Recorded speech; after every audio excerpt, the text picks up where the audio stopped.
E eu vou te contar isso do jeito que eu lembro, sem enfeitar e sem tirar nada. Porque tem coisa que marca a gente de um jeito que nem o tempo dá conta de apagar. Meu nome é Zeca Estrada. Sou caminhoneiro há muitos anos. Já rodei esse Brasil inteiro. Já dormi em posto abandonado, estrada deserta, beira de mato. Mas o que eu vivi naquela época, numa cidade do interior de Goiás, não aconteceu na boleia do caminhão. Aconteceu dentro de casa. E quando o medo entra pela porta da frente, meu amigo, não tem volante nem estrada que te faça esquecer. Naquele tempo, eu morava com minha mãe e minha irmã mais nova numa casa simples, dessas grudadas uma na outra, tudo bem apertado. A nossa porta dava direto para um corredor comprido, estreito, que levava até um pátio no fundo. Era um corredor compartilhado com outras casas, sempre silencioso demais, mesmo durante o dia. Minha mãe passava quase o tempo todo ali, cuidando da casa e da minha irmã, enquanto eu saía cedo para trabalhar e só voltava no fim da tarde, cansado, com a cabeça cheia de estrada. Só que naquela semana específica, eu comecei a voltar mais cedo, sem nem saber direito o motivo. Era como se alguma coisa estivesse fora do lugar desde o começo. A primeira mudança veio numa manhã comum, dessas sem importância, quando chegaram novas moradoras para a casa do fundo. 3 mulheres. Eu vi quando elas chegaram, descarregando caixas e sacolas, tudo organizado demais. Não tinha criança, não tinha marido, não tinha conversa alta. Eram 3 mulheres adultas, sempre bem arrumadas, cabelo no lugar, roupa limpa, expressão fechada. Elas falavam pouco, quase nada. Quando alguém do corredor dava bom dia, elas respondiam só o necessário, sem sorrir, sem se aproximar. Andavam devagar, olhando tudo ao redor, como quem mede o espaço, como quem observa mais do que vive ali. Desde o primeiro dia, alguma coisa nelas me incomodou, mas eu não sou desses que julga sem motivo. Ignorei, ou tentei. O problema é que minha irmã não ignorou. Ela era pequena, curiosa, dessas que escutam um passo e já correm para espiar pela fresta da porta. E foi exatamente isso que ela fez numa tarde, quando as 3 mulheres ainda estavam arrumando a casa do fundo. Eu vi de longe. Minha irmã espiou pelo corredor e uma das mulheres se abaixou até ficar da altura dela. Falou alguma coisa em voz baixa. Eu não ouvi o que foi dito, mas vi a mudança no rosto da minha irmã. Ela parou de sorrir na hora. Ficou dura, travada, como se tivesse levado um susto por dentro, e entrou correndo para casa sem olhar para trás. Minha mãe também viu. Na hora a gente tentou achar que era coisa de criança, que tinha se assustado à toa. Só que naquela mesma noite, minha irmã acordou chorando, desesperada. Minha mãe levantou rápido. Eu fui atrás por causa do barulho. E foi aí que a rotina que a gente conhecia começou a quebrar. No braço da minha irmã, bem na parte de dentro, tinha marcas claras, arredondadas, como se alguém tivesse apertado com força os dedos ali. Não era arranhão, não era picada, eram marcas de mão. E quando perguntamos o que tinha acontecido, ela disse com uma calma que não combinava com a idade que uma das mulheres da casa do fundo tinha entrado no quarto e falado com ela ao lado da cama. A partir daquele momento, eu soube que aquela semana não seria normal e que aquilo estava só começando. Depois daquela noite, nada mais voltou ao normal lá em casa. Minha mãe tentou manter a rotina, mas dava para ver no jeito dela que algo tinha mudado. Ela passou a prestar atenção em cada detalhe, em cada barulho do corredor, em cada vez que minha irmã se mexia diferente. E minha irmã também não era mais a mesma. Começou a dormir mal, acordava várias vezes durante a madrugada pedindo água, pedindo para ir ao banheiro acompanhada, sempre com os olhos assustados, como se tivesse medo até da própria sombra. No dia seguinte, quando ela acordou, minha mãe encontrou outra marca, dessa vez na coxa, igualzinha à do braço, mesma pressão, mesmo formato. Não tinha explicação. Minha irmã não tinha saído de casa, não tinha caído, não tinha se machucado. A porta do quarto ficava trancada à noite. Mesmo assim, as marcas apareciam. A partir daí, minha mãe parou de achar que aquilo podia ser sonho ou imaginação de criança. Minha irmã mudou completamente. Não queria mais brincar sozinha, não chegava perto da porta do corredor e, quando escutava qualquer passo do lado de fora, se agarrava na minha mãe como se estivesse tentando se esconder. E eu comecei a perceber coisas que antes passavam batido. Sempre que minha irmã chegava perto da porta, uma das 3 mulheres surgia no corredor, como se estivesse esperando. Não era coincidência, era rápido demais. Se minha mãe saía para jogar o lixo ou varrer o corredor, outra aparecia puxando conversa, mas os olhos nunca saíam da direção de minha irmã. E quando eu ficava parado na porta encarando, as 3 me olhavam de volta. Não desviavam o olhar, não piscavam. Era como se eu estivesse atrapalhando alguma coisa que elas já tinham planejado. Teve um dia que minha mãe me pediu para levar minha irmã até a vendinha da esquina. Coisa simples.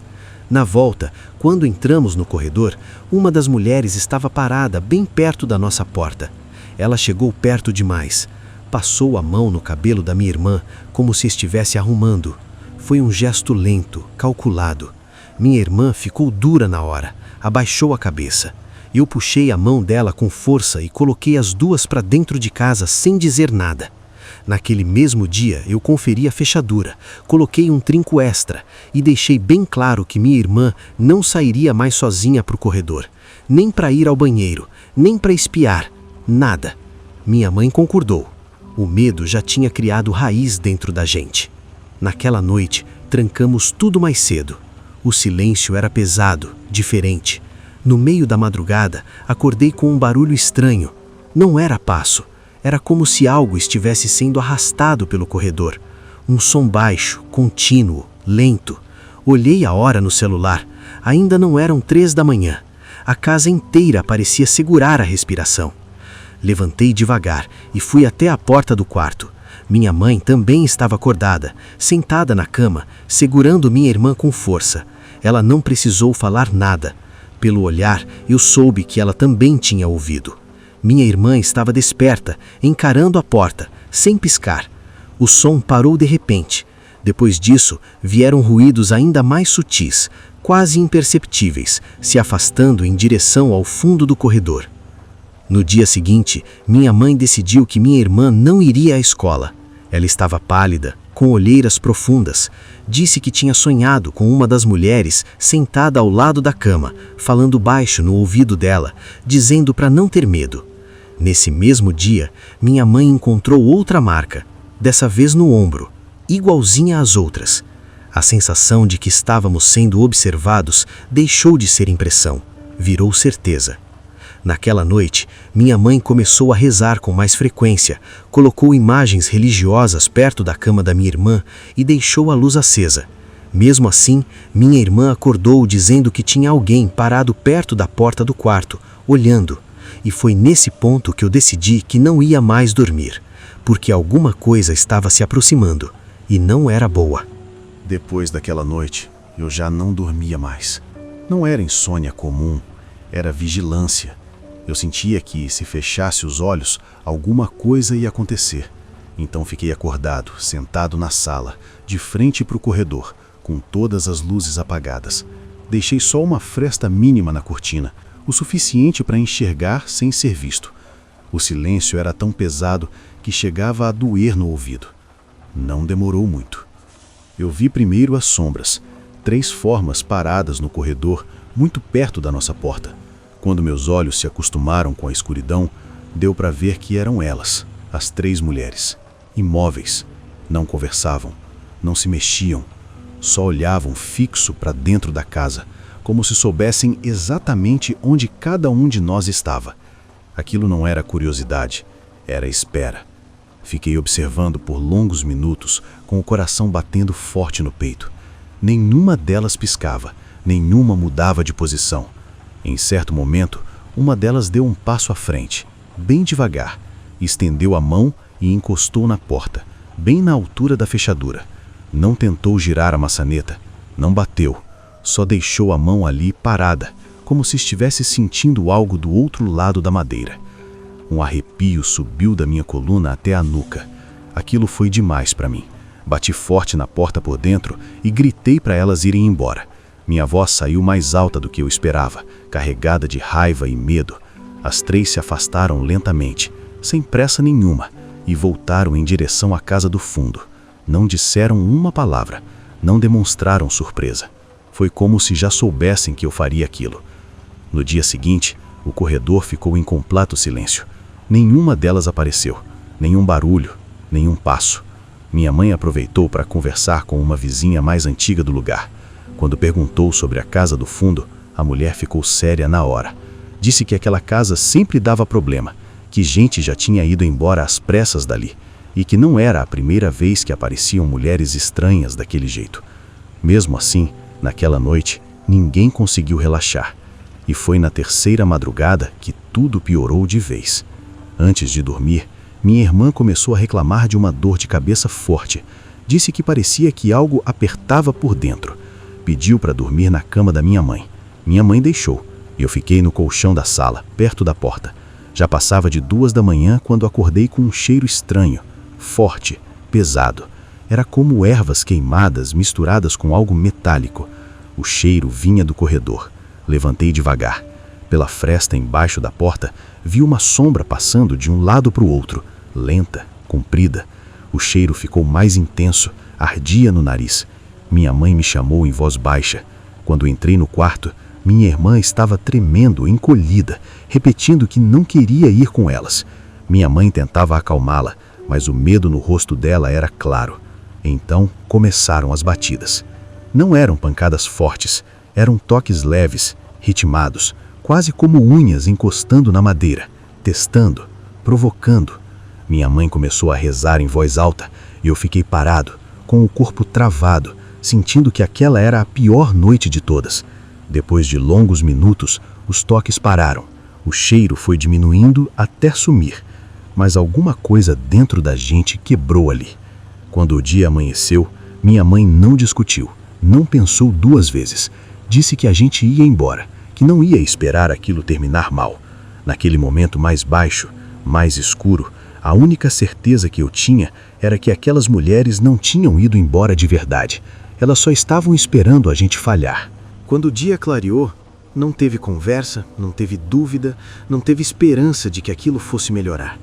Minha mãe levantou com o rosto cansado, mas decidido, e começou a separar roupas, documentos e o pouco dinheiro que a gente tinha guardado. Disse que não ia pagar para ver, que coisa nenhuma valia mais do que a segurança da filha. Eu concordei na hora. Depois daquela madrugada, ficar ali era o mesmo que desafiar algo que já tinha mostrado que não respeitava limite nenhum. Minha irmã estava exausta. Dormiu agarrada na minha mãe, como se tivesse medo de soltar. As marcas no corpo ainda estavam visíveis, claras demais para serem explicadas como acidente. Não tinha lógica, não tinha explicação comum. E quando uma coisa foge da lógica desse jeito, o melhor é sair do caminho. Perto do meio-dia, enquanto a gente organizava o essencial, vimos movimento no fundo do corredor. As 3 mulheres estavam saindo, do mesmo jeito que chegaram, silenciosas, carregando sacolas e caixas. Nenhuma delas olhou na nossa direção. Nenhuma tentou se aproximar. Passaram por ali como sombras que já tinham cumprido alguma parte do que queriam. Aquilo não trouxe alívio, trouxe arrepio. No mesmo dia, fomos para a casa de um parente. Só voltamos alguns dias depois para buscar o resto das coisas. A casa do fundo estava vazia outra vez. O corredor parecia comum, como se nada tivesse acontecido ali. Mas a sensação ruim ainda pairava no ar, como cheiro que demora a sair. Depois que nos mudamos de vez, tudo mudou. Minha irmã nunca mais apareceu com aquelas marcas. Voltou a dormir melhor, voltou a brincar, mas sempre que alguém tocava no assunto, ela dizia que não gostava de lembrar, que sentia medo só de pensar. Minha mãe também nunca mais falou muito sobre aquilo. Preferia o silêncio. Eu não. Até hoje, quando lembro daquela semana em Goiás, não penso só no medo. Penso na certeza. Aquilo não foi imaginação. Não foi coincidência. Houve intenção. Houve insistência. Houve escolha.